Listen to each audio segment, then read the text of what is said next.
I think Facebook's pretty guarded in the short term. Revenue growth will decel into next year. Expenses will continue to rise, but I think they're setting up for a nice base to go off of beyond 2019. I think most investors realize that 2019 is another transition year, but it pivots from there. So we still see a 20% plus top line growth. We see 30+% margins. You won't have a lot of earnings growth into 2019, but beyond 19, you start to look at and say that, is this a 20% earnings grower? And we think the answer is yes. And the stock right now on those numbers is trading below that earnings growth. So this isn't a revenue multiple story. This isn't an eyeball story. This is an earnings story that has support when you look out 2 years. And long-term investors, I think, are getting brought back into that the magnitude of number cuts are going is less than what we've seen. We've had two cuts now, and the actual cut last night wasn't as severe. So we like what they're doing with the strategy. Again, we've been wrong short term. I think long term it'll be the right call to stick with it.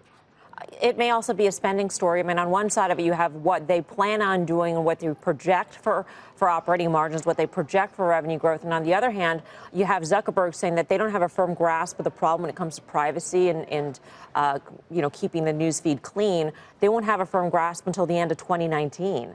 I mean, how much of a cloud is that, in your view, over the story? I think the privacy and security issue is going to continue to evolve. These are major challenges for every cloud player. We don't think that ends. So if you look at the CapEx spend, that CapEx spend will actually start to moderate into next year. You had a big inflection point this year. That starts to moderate in terms of the growth rate next year. So they're going to continue to aggressively spend in security and privacy. But I think any of us that use Instagram realize that it's getting smarter. And I buy half the goods for my home off Instagram now on the actual commerce capability. You see something that's targeted towards you need it, you can actually hit one click and you've actually purchased it. So we think there's so many avenues of growth for the company, and they're doing the right thing. That's what I wanted to ask you, Brent, because you described this as a growth story, and yet it seems like the core product isn't. Where is the growth going to come from? Mostly. Well, remember, you're still going to see 25% growth in our view. Even if we're wrong, we still think this is a 20% plus top line story with an inherent margin structure that's north of 30. And if you look at Google went through the same thing. They went from margins from 40 down to 30. They've stabilized. They're growing over 30%, 20% on the top line. So we still think Facebook has characteristics similar to Google, similar to Microsoft, others like Adobe. So remember, core Facebook today is not in a free fall. Instagram is a big growth engine. They have Messenger, VR.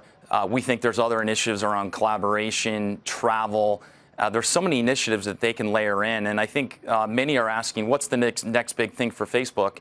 And I think the answer is many of the opportunities right in front of them. Video, Instagram, commerce. There's a tremendous amount of opportunity that they still have in the core.